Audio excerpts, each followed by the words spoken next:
All right. What is going on, folks? Welcome back to another episode of the Make Fitness Make Sense podcast with me, your host, Coach JK McLeod. Today, I'm going to spend a little bit of time here talking to you about identity-based habit change and why I believe that that is part of the overall fitness improvement, fitness foundation, just the overall fitness, health, and wellness conversation, and perhaps even share with you a couple of tips and signs, ways that you can recognize that that identity shift, not that it's just happening, but that it is truly where you are and most importantly, where you need to stay. Before we get into that, I want to say thank you for choosing to press play on the Make Fitness Make Sense podcast, especially being in the introductory phase of the podcast. I'm certainly not new to podcasting. However, launching a new podcast, we're on episode 3 here, it's a different feeling, different vibe. So if you have taken the time to press play on Make Fitness Make Sense, I truly, truly appreciate it. Primary inspiration for this particular podcast and starting something like this is because I just strongly believe that as we continue to move down the road here, I mean, right now it's 2026 and Lord willing, I'll be around for quite a while to come. I think as we continue to move down the road here, our primary issue in continuing to make progress underneath the fitness umbrella is not going to be making sure that we can get access to more and more and more information. My strong belief is that our primary issue is going to be making sense of all of the information that keeps coming our way. Not even the information that we're seeking out, just the constant barrage of content through all sorts of different streams. So my hope and my target, my intention, my focus, and my goal, my mission, borderline obsession with Make Fitness Make Sense is to do just what the title says, help you make sense of the different things that you come across in the world of fitness so that you can just continue on your own journey. All right. So with that being said, let me share with you where this is coming from.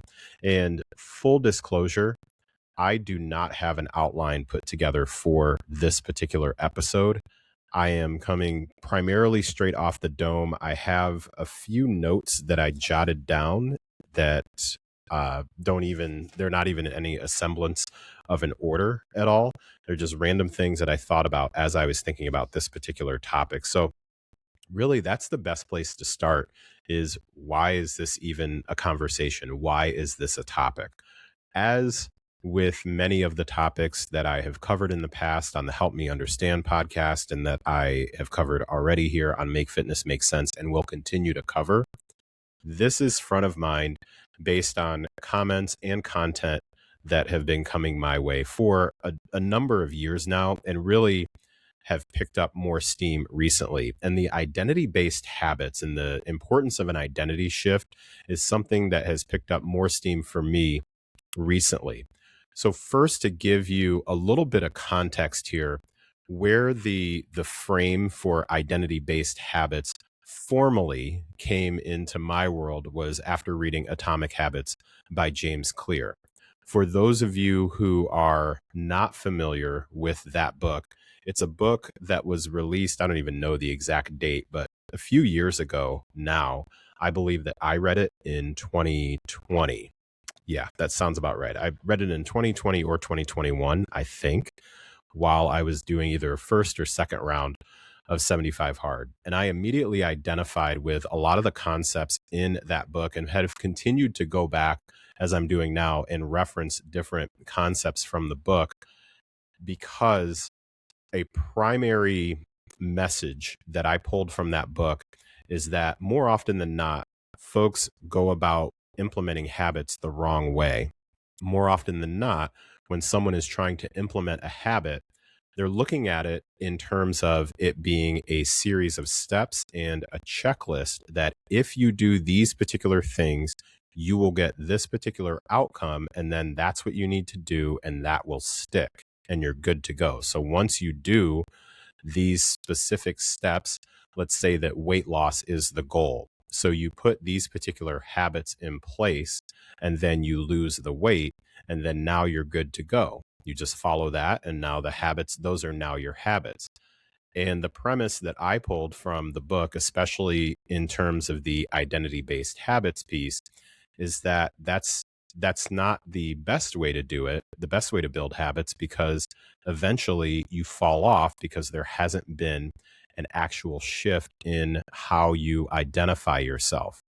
There's a line somewhere in the book that says the key to building lasting habits is focusing on creating a new identity first. To change your behavior for good, you need to start believing new things about yourself.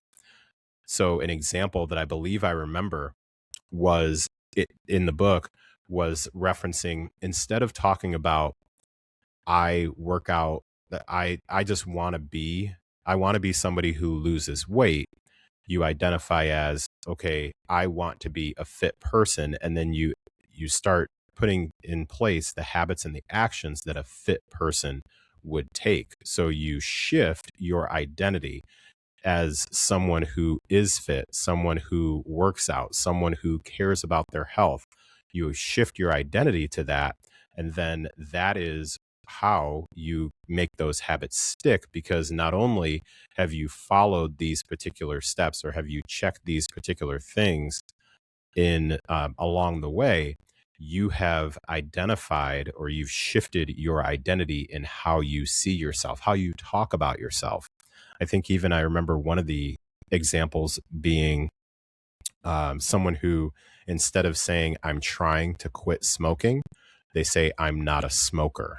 So that example being, okay, let's say that on June 1st, you said, I'm going to quit smoking. And then you go to a party on June 3rd and somebody offers you a cigarette. Do you say, oh, no, no thanks, I'm trying to quit? Or do you say, I'm not a smoker? And the identity shift answer is, oh, I'm not a smoker. Because if you say, I'm trying to quit, you're identifying still as that previous version of yourself, that previous identity, as someone who smokes, who's trying to do something different, as opposed to, I am this different person and this is not what I do, or this is what I do, depending on what the thing may be. So that's a really a heavy form of context to where the identity based habits conversation comes into play. And what I'm going to do also before this episode, I looked up a resource that James Clear has on his website. Yeah, it's from jamesclear.com. He has a resource on his website. I think it's called a quick, let me see. Yeah, quick start guide to identity based habits is what it says. So I'll put a link to that in the show notes. I just so you're aware, I get 0.0% compensation or anything. I have no affiliation with him or his company or books or anything like that. I just am all about, if there's a resource that I believe can be helpful for certain folks, especially if you identify with any of the things that I'm talking about today, then I'll do my best when I can to either pass that on, or if I mention something in an episode and I don't put a link to it or something like that, always feel free to reach out to me. My contact info is in the show notes. You can reach out to me and I will do my best within a reasonable amount of time to try to get that to you. Okay. So shifting back to what I want to share with my perspective on this identity-based habits thing. This is one that really, really resonates for me based on the majority of the like psychographic of the folks that I tend to work with, because most of the times, like the folks that I'm having conversations with and building programs for and just chopping it up about fitness with, they're not folks that are new to working out. They're people who typically have worked out pretty consistently for quite a while, like a number of years. In fact, in some way, shape, or form, they consider themselves to be fairly active and things like that. And really, they are the primary thing that they're focused on is trying to maintain a level of consistency as they've taken on just different challenges of adulthood. So one thing that, if you're a coach in this industry, or a coach really in any industry, an entrepreneur of any sort, many times you're asked to give either what's called like your XYZ statement or your who do you help statement. And as I was working on that, and I actually reached out to my clients just to say like, hey, if you were to write this for me and say like, what do I help people do? What would you say? And the overwhelming majority of them were like, you just help us sift through a bunch of the BS so that we can stay consistent and maintain accountability and just keep it moving. And it's probably that's not framed in a great way as far as like what a business coach would say, but that's what my client said. So that's what I do. I work on helping you build and maintain foundational fitness habits and consistency by helping you sift through the BS and focus on what actually matters. And so I say all that just to say that I believe a big challenge that folks will have is that as they've gone through the different steps and the different phases to then identify as someone who is fit, someone who does work out, someone who cares about their fitness and their health overall, where they can tend to start veering off track. And when I say they, I'm also talking about myself here too. So I work with primarily people who are very similar to either to like a former version of myself. So I've been through these same scenarios. Um, what can start to get tough is that you're trying to maintain a certain level of consistency, and you're trying to navigate that, and it has nothing to do with trying to be like super lean or super jacked or super fast. It has to do with maintaining a level of fitness that you believe gets you, has you feeling good, looking good, and moving well, and being able to do that while navigating the things that you're dealing with in everyday life, be they taking care and partnering up to take care of kids, be it being performing well in your job, be it helping with caregiving for parents, or be it just being involved in social aspects of things, just so many different things. Because as you start to gain more and more responsibilities, and that was another thing that was like part of my who do I help statement. I help adults with responsibilities. Some people say like I help busy parents or busy this and busy that. I'm like, well, I don't know if they're busy or not, but they definitely have responsibilities. Like they have bills in their name. So those are the people that I help. They got stuff to do. So spending like an hour in the morning on a 32 step morning routine is just not the thing. As you start really trying to navigate that, even when you identify as someone who is fit, you've gone through this identity based habit change.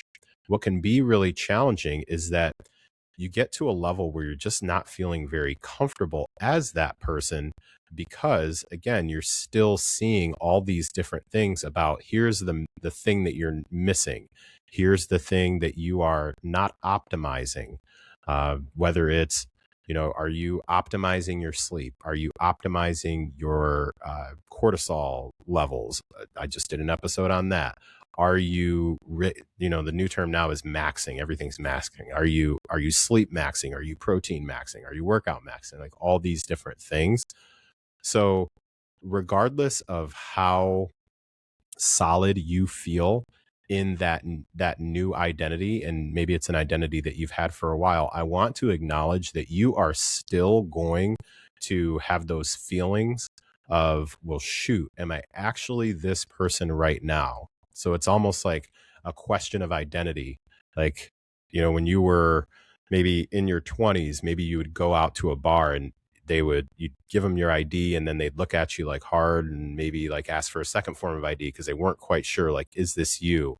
Now it's like two-factor authentication. Like you can sign into something, but then you're also going to have to get a code sent to your phone or your email, like this one-time code to verify, like, is this really you? So I want to call that out, because I think that there's a large segment of the population now that is living in this new identity, and still from time to time will question, am I actually that person? So I want to just share with you, you can tell I didn't have an outline for this one, can't you? I want to share with you just a handful of signs that that identity shift is permanent. It is you, and just encourage you to continue down that particular path, like continue down the road, like stick with it, because yes, you still are that person, regardless of the different types of thoughts that you've got kind of swirling around in your head, starting to question that particular identity. So these are some things that I just jotted down just based on scenarios that I've experienced, that people have talked to me about, that they've experienced, especially if they've reached out. And I'm not going to say had like a freak out moment, but have reached out and been like, hey, I'm just in a weird place right now where I'm really questioning, like, am I doing okay? Or, am I where I need to be, and different things like that. And these are just some examples, again, of scenarios that I've come up with, real life examples, scenarios that I've come up with signs that that identity, it is there, it is solid, and it is in place. So one of them, and some of these will be like things that I remember from my past and my current, and then some things from my clients. I'm not going to name clients by name, but I know they would be comfortable with me sharing that as long as I'm not sharing their names. So, for example, um, going out to eat, there were definitely times where I would get particular comments about certain things that I would be picking to eat, uh, versus what I used to eat regularly, say in the past. So for me, like I in some cases will always eat like a 12-year-old because I love chicken tenders. Like I am down with chicken tenders pretty much any time for any meal, at any time. So that would be something that would be like something I'd always get. It'd be like chicken tenders and fries, or if it was like a burger, it'd always be like burger and fries. That was like the, standard thing that a lot of people get, right? Whatever the meal is, then you get the fries on the side. If you're going to even like let's say like an Applebee's or a Chili's or something like that. Well, there came a time, or there came a point where those choices started to shift from time to time. So it wasn't just automatic that I was always going to get the burger with the fries. So now, more often than not, as long as the option is available, I'll usually do, say, something like the burger, and then they'll like have broccoli or mixed vegetables of some sort. Or I'll do the chicken tenders and sub out the fries and go with vegetables and things of that sort. And there would be times where the folks that were around me, with me, who knew me pretty well, because for years I had pretty much ordered the same thing, they would make comments around like, oh, you're getting, what's going on? Like, you're getting something different. Uh, and even when I had began to start training on what I thought was a pretty regular basis, I would still get those questions, or not really questions. They would be more like comments, because I didn't see them as actual inquisitive, or I'm not going to, I'm going to say like they weren't like well-meaning, like I'm here to encourage you questions. They were more like questioning. I took it as questioning, oh, well, that's weird. Are you really all about this sort of things, and comments like that. And what I have found is that over the years, with me being consistent in changing my identity, like identifying now, fully identifying now, especially professionally, as someone who cares about health and fitness, and someone who does work out, and someone who, for the most part, makes pretty good eating choices, and somebody for who, the most part, pays attention to sleep quality. What I've noticed is those comments start to reduce. And in fact, now they pretty much have gone away. Now it's like the opposite. So now it's like if I were to order a burger and fries, someone who knows me, let's say like moderately well, or knows of me, will just be surprised that I'm going to get the fries. So it's just kind of, you got to keep them guessing. Never let them know your next move. So that's something I want you to think about, is if you are someone who identifies as like, hey, I have shifted my identity, this is what I'm all about now, pay attention when you're going out to eat, and notice that as you have solidified that, the comments about your different food choices typically tend to subside. In fact, they might even go away, but they typically tend to subside. Also, and this is the other things I jotted down, these are all definitely in social settings. Folks, and a lot of these have to do with like comments that other people will make too. But these are in pairing with you making your individual choices too. So even if you have decided to reduce and or eliminate the amount of alcohol I know that you consume, I know that when I made that choice, and I made that choice, oh gosh, I I believe that it has been close to, oh man, we got married in 2008 and I wasn't drinking by then. So it's been at least 18. We're somewhere in the 19-year range since I have had like any alcohol, any whatsoever.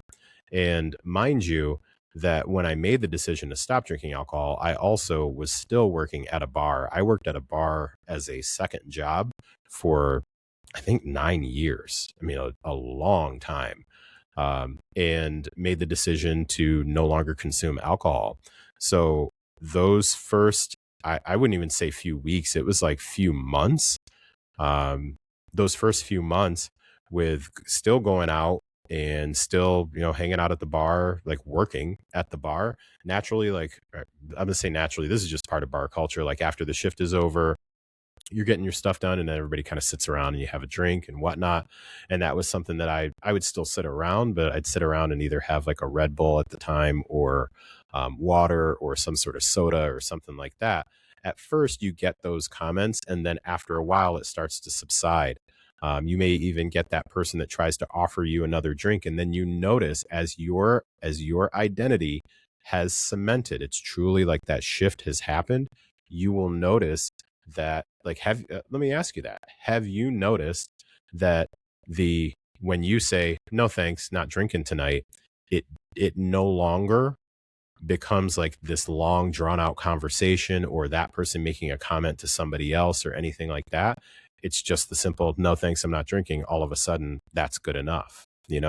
I put that also underneath like holding boundaries. That's something else that I believe can be a really solid sign that that identity that you have shifted to, that identity that you have in place now as someone who prioritizes their fitness. I think that's a good way to put it. The person that prioritizes their fitness, you are holding your boundaries on a number of things, not just your food choices, but really holding boundaries. I can even think of numerous conversations that I've had with clients where they realized that they were that person now because they were very comfortable holding their boundaries on comments about their physique. Like they became super comfortable. And this is, I primarily have worked with women. However, I have also heard this from men too. So from both parties, I have heard this, that as they have gained and latched onto really believing that they now were that person, not like they're trying to be the fit person, they believe that they were fit. It no longer became a thing for them if somebody decided to make unsolicited comments about like their body or even what they were wearing. That was another one that I jotted down, like holding boundaries on conversations about what you wear or comments about what you wear. These are those things that, regardless of what you look like on the outside, when you identify as someone who cares about their fitness and their health, it does super positive things for your overall mindset and your mentality. And the comments that people make just really start to and remain to become unimportant. Like they don't actually matter because you you feel you feel so good about like the work that you're putting in, and you're not really worried about what anybody else or what most people really have to say. So being able to hold those boundaries, I believe that that's also a sign that that identity shift has also happened. And then the other thing that I jotted down as I kind of bring this to a close, the other thing that I jotted down is just sometimes everyday activities. Like just notice how you some of the things that you do that are a little bit different. Something that I noted even was, ask yourself, or I'll ask you, have you noticed that you don't really care about where you park anymore? Like it doesn't matter if you have a close enough parking spot to the front entrance to the grocery store or the mall or the store or wherever you go. It just doesn't matter, because you may even be jazzed about getting in more steps because you parked further away. Like maybe that's something you're even doing. That is one of those things that's like this little sign that there is a true change in the identity. And there's inevitably, I'm fairly certain, going to be a handful of people who are going to be thinking, JK, that doesn't make any sense. Like something as small as that. Yeah, something as small as that. Like if you understand what I'm saying, like if you know, then you know that it is often those small things in conjunction with also those larger things, like holding your boundaries in conversations, changing the way that you eat and things like that. The small in combination in conjunction with the large, those things go together to really help solidify the fact that you are now this person. So I want you to just think about those different things. Again, I don't have some specific list, like a framework or anything put together for this particular episode. This is one of those definitely off the dome, because it's something that I think especially as we're going into this back half of the year, and especially now we're in the thick of summer. Like right now, today, I think it's going to get close to like 100 degrees outside, like where it is hot outside. Then we're going to be transitioning into fall and then winter. And then next thing you know it, we're setting goals for 2027. We're in that mid-year point where I think that it can be really, really easy. It's most times of the year, but I think especially now, it's like middle of the year. It's kind of like, am I still like going after the things I said I was going to go after this year? Or have I pretty much called it a wash, and I'll just kind of like ride the wave and then go after some stuff in 2027. Like remind yourself that when you got into this, I believe that when you got into this fitness journey, you decided that this was a lifestyle. When something's a lifestyle, it involves a change of identity. And if you are that person, if you have become that person, then it doesn't mean that you automatically don't go through self-doubt, that you automatically don't get tempted to really get down on yourself or anything like that. It means that you may have to work a bit harder than you did before, like when these things were new. So parking further away from the store was new. Saying no to like a third helping of something was new. Saying like, hey, I'm going to have just like one more drink and I'm calling it a night, and then we're going home and going to bed. Like that's new. That newness wears off. So being able to continue to stay the course and continue again to solidify, like just put more and more deposits into the "this is who I am now" bank account can become really difficult. So my message here is just to encourage you to pay attention to those signs that identity shift has happened, and that you can continue to stay the course regardless of kind of all the other things that are telling you that maybe you're not that person, or that you should be questioning that. All right, with that, we're going to call that an episode. With that, thank you so much for tuning in to another episode of Make Fitness Make Sense. If you have suggestions for future episodes, questions, topics, anything like that, something that you would like me to help you make sense of, and keep in mind, I do have plenty of other coaches that I plan to bring on the show in the near future. So if there's a particular topic that I perhaps am not very well versed in at all, or even maybe if I am well versed and I just want to bring in another perspective too, throw those my way. I'm more than happy to bring in some other folks here to have those conversations. This won't just be solo episodes. So stay tuned for that coming up in the future.